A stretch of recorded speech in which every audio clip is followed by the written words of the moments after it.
પરોઠો બનીને તૈયાર થઈ ગયો છે અને બીજો પરોઠો સડે છે અને ચા પણ થઈ ગયો છે. બેસી ગયા છે બધા ચા પીવા. અમારા ઘરે મહેમાન આવ્યા છે. મહેમાનને પણ આજે આલુ પરોઠા ખવડાવીશું. સ્મિતભાઈ અમારે રોવે છે તો તમે સ્મિતને સાનો રાખો. જય માતાજી બધાને.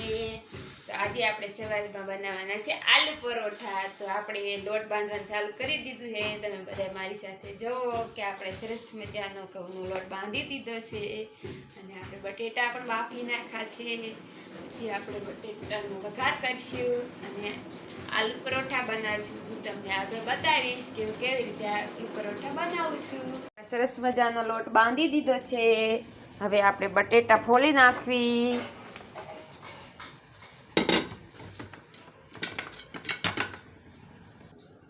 તો હવે આપણે બટેટા ફોલી નાખશું. તમે જુઓ કેટલા મસ્ત બટેટા બફાઈ ગયા છે અને કેટલા સરસ મજાના ફોલાય છે.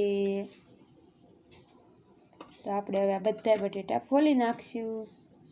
આપણે બટેટા ફોલી નાખ્યા છે સરસ મજાના. હવે આપણે ડુંગળી સમારી નાખવી. નાખ્યા સરસ મજાના આલુના આલુ કે પરોઠે મેં વટાણા આપણે ચલે આ નાખવાના છે. જો હવે આપણે કરીએ વઘાર. પછી આપણે બનાવીશું પરોઠા. હું તમને છે સરસ મજાનું. તો આપણે છે ને લીલા મરચા સમાર્યા છે એ નાખી દઈશું. તમે જો સરસ મજાના લીલા મરચા તેલમાં મૂકી દીધા છે સરવા. પછી આપણે નાખશું ડુંગળી. ડુંગળી ને મરચાં તેલમાં સરસ મજાના સડી જાય પછી આપણે નાખશું લીલા વટાણા. તમે જો સરસ મજાની ડુંગળી અને મરચાં.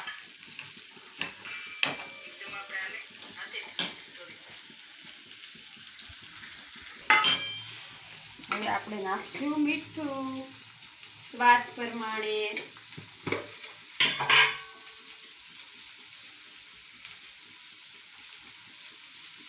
હવે નાખશું જીરું દાણા. મીઠું નાખી.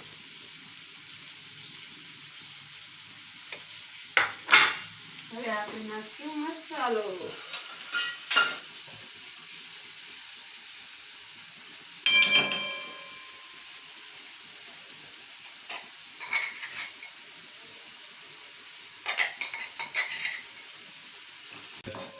હવે આપણે મસાલાનો વઘાર કરી નાખ્યો છે. હવે નાખશું આપણે બટેટા.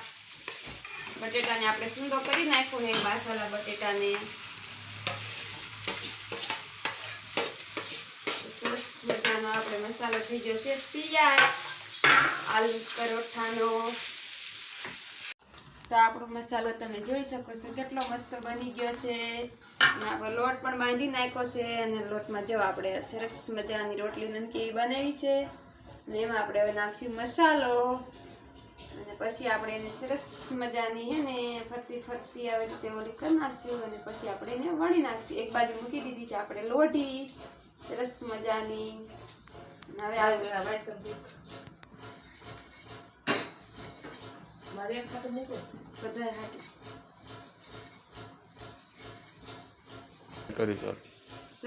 પરોઠો આપણે વણી નાખ્યો છે સરસ મજાનો.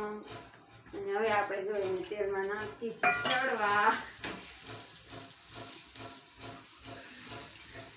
જો એક બાજુ ચા પણ મૂકી દીધો છે બાઈએ. ચા ને પરોઠા આજે નાસ્તામાં. ચા પાણી પીવા બેઠા હે. કેવા બન્યા અમારા આલુ કા પરોઠા? હારા બન્યા હે. તો વાંધો નહીં, અમે અમારા અહીંયા કણે પહેલી વાર બનાવ્યા છે અને એમાં સ્વીતે તો કઈ ખાધા નહીં. એને તો મોબાઈલ જ એના ટીના બાબુનો મોબાઈલ લઈ લીધો છે. અને એક બાજુ જો આપણે આલુ પરોઠા ચાલુ છે તળવાનું બનાવવાનું ચાલુ કામ છે. ઉના દેવા પડે ને મહેમાનને એટલે. આપણે આલુના પરોઠા બનીને થઈ ગયા છે બધા તૈયાર. અને હવે આ સેલ્લો રહ્યો છે તમે જો સરસ મજાના આલુ પરોઠા. હવે આપણે બે જઈશું જમવા. તો સ્મિતના પપ્પા તો જમીને મારા પહેલા ઊભા થઈ ગયા છે અને હવે હું છેલ્લે એક વધીઓ બનાવતી હતી તો વાહે વારો આવ્યો છે જब ખાવાનો મારે. તો આપણે હવે બે જઈએ છીએ જમવા. તો હાલો આલુ પરોઠા ખાવા બધાય. તો વાગી ગયા છે 9 અને 9 વાગે આપણે નાસ્તો ચાલુ કર્યો છે. આલુ પરોઠા બનાવતા બનાવતા તો 9 વાગી ગયા અને હવે મારો વારો આવ્યો છે જમવાનો. તો હું બેસી ગઈ છું એક ચા અને આલુના પરોઠા. હાલો બધાય મારી હારે જમવા. તો આપણે નાઈ ધોઈને તૈયાર થઈ ગયા છીએ અને આલુ પરોઠા પણ ખાઈ લીધા છે. અને હવે આપણે ઘરમાં નાનું એવું કામ લાવ્યા છીએ કરવા માટે. હાવ આખો દિવસ તો આપણે વિડીયો નથી બનાવતા અને લાવ્યા છીએ તમને બધાને કહેજો કે આને શું કહેવાય એવું વસ્તુ મેં લાવ્યા છીએ બનાવવા. તો જુઓ બધા મારી સાથે પાર્સલ, તમાકુ, ચોપારી, કાગળ અને રીંગું. આનો બને એક માવો. તો કોણ કોણ ખાય છે માવા એ મને કોમેન્ટમાં કહેજો. 20મી જાન્યુઆરીના દિવસે અમારા સ્મિતભાઈને અમે નાઈ ધોઈને તૈયાર કર્યા પણ નિશાળે ન ગયા. તો એના માટે અમે લાવ્યા છીએ સરસ મજાની માજા. તો સોડા, ચાલો સોડા પીવા. તો ચાલો બધાય સોડા પીવા, માજા પીવા. મેં આપણે સરસ મજાના બાજરીના રોટલા બનાવી છીએ અને શાક બનાવી નાખ્યું છે. અને વાગી ગયા છે 2 વાગે બપોરા કરવી છે. હજી તો રાંધું છે. ખાઈશું કેટલા વાગે? 2:30 વાગશે ખાતા ખાતા. હજી તો બાજરીનો રોટલો હજી ટીપું છું ચડતા ચડતા તો અડધી કલાક મારે થઈ જશે. તો બાજરીના રોટલા અને શાક બનાવીને પછી અમે બે જઈશું બપોરા કરવા. તો આપણે હવે જમવા બેસી ગયા છીએ. તો જો સરસ મજાનું કોબી, ગાજરનો સંભારો, ટમેટા, ઘઉંની રોટલી, છાશ અને સરસ મજાનું શાક. જો તમે જોઈ શકો છો કેટલું મસ્ત આપણું શાક બન્યું છે. તો હાલો બધાય જમવા. તો હવે આપણે વાવ પાણી કરી લીધા છે અને નવરા પણ થઈ ગયા છીએ અને આપણે પથારીમાં પણ આવી ગયા છીએ. તમે જોઈ શકો છો સ્મિતભાઈ ફોન જોવે છે. સ્મિત તો બધાને કહી દે ગુડ નાઇટ.